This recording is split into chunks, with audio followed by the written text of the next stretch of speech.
Dean of the Technion, Ido, thank you very much for coming, and Kobe for all his help in getting us to do this. I think this is a great event, and it's a great start for the Emek and for the north of Israel.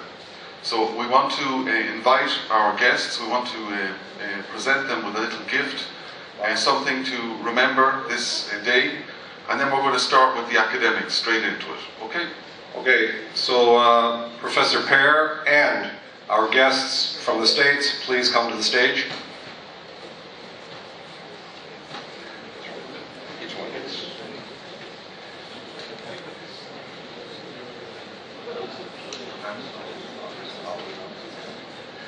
Okay, there's Ram. Okay, we'd like to present you with modest mementos of our appreciation and memorandum that you'll be here. Professor Robert Folberg, and also this special souvenir leaf.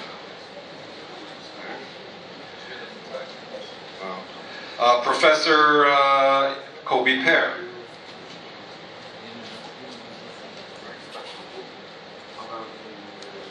Experiences of the Emek and the cooperation that goes on between here and the territories, something very interesting.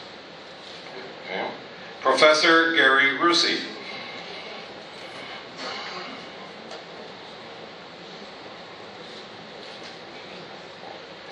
Professor Virindi Mudgil.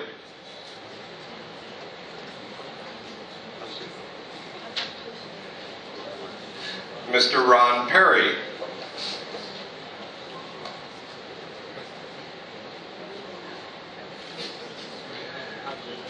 And Mr. Grant Trigger.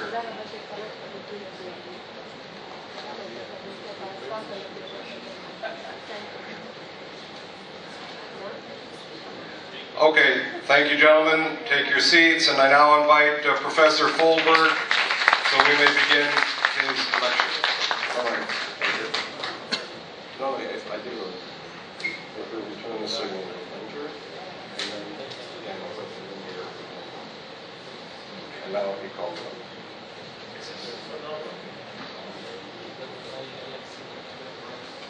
Yeah. Well, good morning, and thank you very much for inviting me to this privilege. Really not to give a lecture. You're going to hear that this is not a lecture at all. We're going to study together. Before I do this, we need to do what we would say in English is confidence-building measures. So I'm going to invite those people who are sitting near Beersheba to come up close here, okay? Because you really won't be able to participate. And while you are moving forward, it's okay, I'm not contagious with anything, okay? But please to move forward. The other reason for doing this, as you will see, this is not a PowerPoint presentation. I'm going to be introducing to you a style of teaching that may be a bit different. And while I do this, and while you are coming up closer, thank you so much. I really am grateful to you for moving up closer. There are seats over here too. I want to express my appreciation, my gratitude for the invitation to come here, and also to thank some people who are very, very important in the preparation of these materials. I want to thank especially Professor Pe'er for his collaboration of years, my collaborations with Professor Perlman, Dean Perlman. But I also want to thank some of the people who prepared the materials. One in particular is here today, Dr. Chaim Levy, who is now in Beersheba, who prepared many of the teaching materials that you're going to see. Also, someone who is not here, Dr. Shachar Frankel, who is now in Hadassah, who prepared some of the materials too. Okay, so now we are finished with the photography. Let me explain to you what's going to happen. No lecture. We're going to explore pathology today. I'm going to share with you a little bit of what you would consider to be boring material, anatomy. We're going to make it to come alive, to be very, very clinical.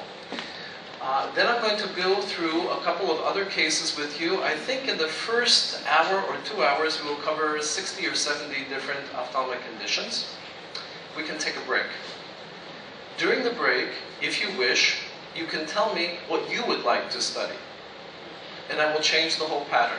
If you want to study intraocular tumors, or you want to study cornea, or you want to study conjunctivitis, whatever you like, you'll make a list, you'll give it to me, and we will prepare the rest on the spot. Now, in order for this to work properly, you have to participate. I know that Israelis are not shy, so this will not be a problem. Which means I will ask you questions, and you don't have to raise your hand. You can just to shout the answer. I'm going to eat. Now, here's the deal. I need to make an agreement with you. And that agreement is that if I will ask a question, and you give an answer, and the answer misses the target, it's not exactly correct, you don't have to worry, because there's no such thing as a wrong answer. Every answer has an element of truth. If the answer is not exactly what we are talking about here, we'll go and we'll explain it, so it's not too terrible. No, no. So listen, here's the other thing. If you don't participate, nothing will happen. I will stand here, and it will be a pleasure for me to be in Emek. Okay? All right. Now, with this, we're going to begin some exploration.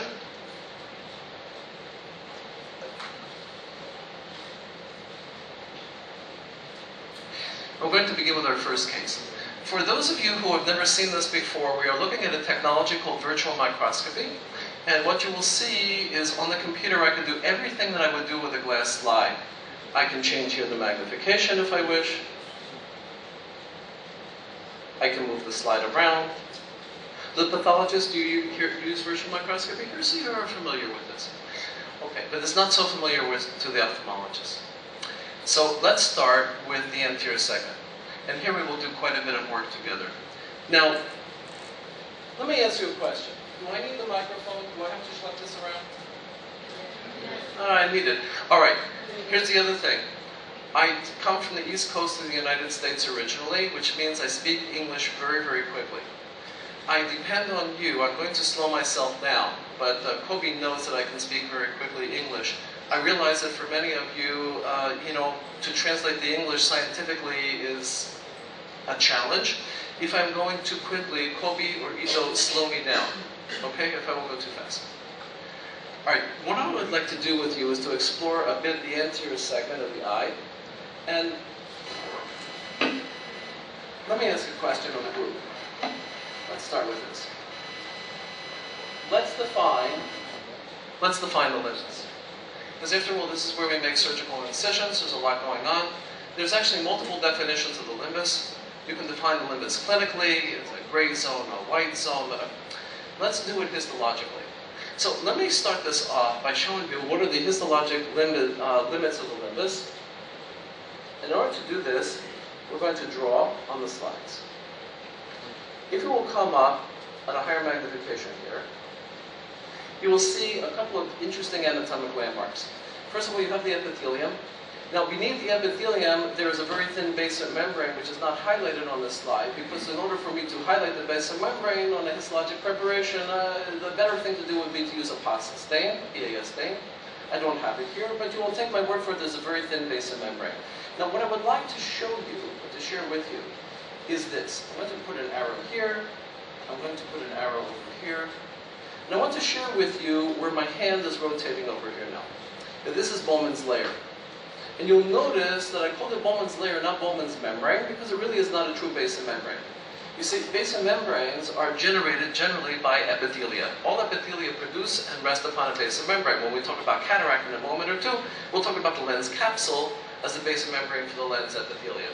That's okay? Now, let me ask you a question.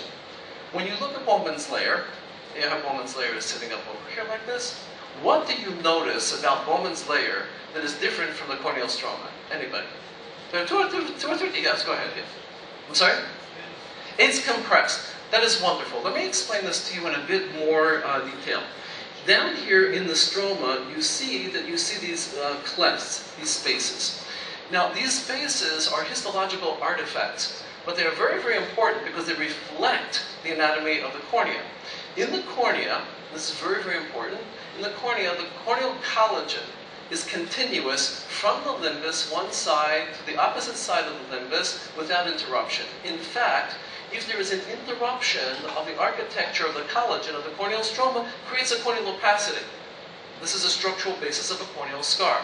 The other thing about what this gentleman identified as the compression, you see no clefts, right? You see no spaces up here inside Bowman's